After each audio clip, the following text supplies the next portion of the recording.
Bem-vindos ao nosso canal YouTube, o nosso Falando Nisso de hoje, com a pergunta de Andresa Santos sobre a psicanálise e o entendimento da transexualidade.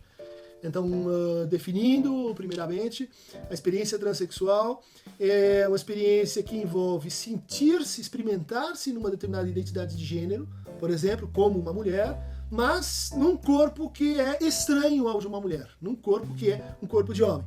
Ou então, inversamente, alguém que tem um sentimento de possuir-se como uma identidade de homem num corpo de mulher. Diferentemente de outras formas de transgeneridade, de transgêneros, em que pode haver uma acomodação, ou um ajuste, ou um contentamento, envolvendo modos de estar no mundo, modos de se vestir, modos de amar, modos de compartilhar seu corpo e sua satisfação.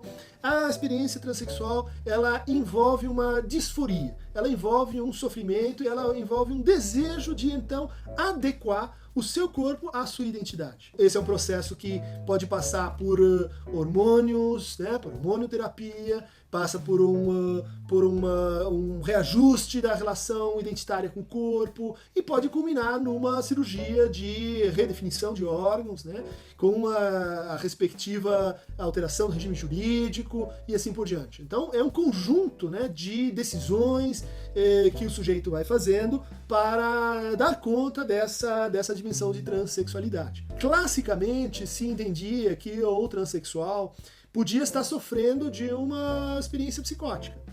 Frequentemente, na psicose, a gente encontra pessoas que sentem-se, como o caso mais clássico do presidente Schreber, esse jurista alemão, que dizia que estava sendo apossado pela figura de Deus, pelos raios de Deus que estavam entrando no seu corpo e estavam transformando o seu corpo no corpo de uma mulher. Um processo que ele chamava de emasculação. Então, depois de transformado em mulher, Deus iria copular com ele, dando origem a uma nova raça, a uma nova era, a um novo início da humanidade.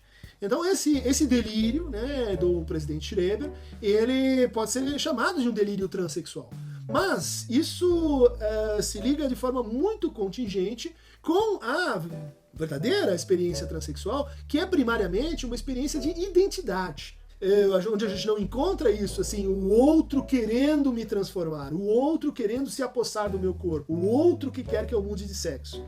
É eu mesmo que quero ajustar a minha experiência corporal à identidade que eu já possuo e que eu já experimento. Um dos autores que trouxe a problemática e o sofrimento transexual para a discussão teórica, clínica, médica, foi justamente um psicanalista chamado Robert Stoller, que observou, que compilou, que reuniu uma série de casos, de exemplos, mostrando como a experiência transexual ela exige uma teorização que a psicanálise não tinha até aquela altura. Para alguns argumenta-se que ela nem deve ter e que no fundo isso não seria da alçada da psicanálise, Quer dizer, uma teoria sobre a formação da identidade. Para alguns isso decorreria, seria um capítulo da solução que cada qual tem em relação ao seu narcisismo, mas que envolve outros elementos.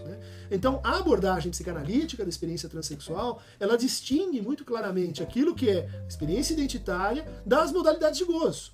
O transexual, ele tem uma relação contingente com as orientações eróticas, homoafetivas, heteroafetivas. Isso não é a mesma coisa, não é do mesmo registro. A experiência de identidade, a experiência do corpo e o tipo de objeto que você deseja e o tipo de outro que você deseja. Também há que se pensar aí que há uma dimensão transexual que é uma dimensão de fantasia. É uma terceira coisa.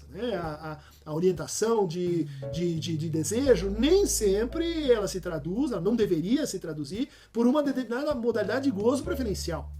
Então, são as três dimensões que no fundo correspondem aos três andares da teoria da sexuação em Lacan. Então, concluindo, a experiência transexual em toda a sua extensão e no acompanhamento que parece ser crucial para essa jornada de redefinição, de redesignação de gênero, ela deveria reconhecer a ligação contingente entre três dimensões.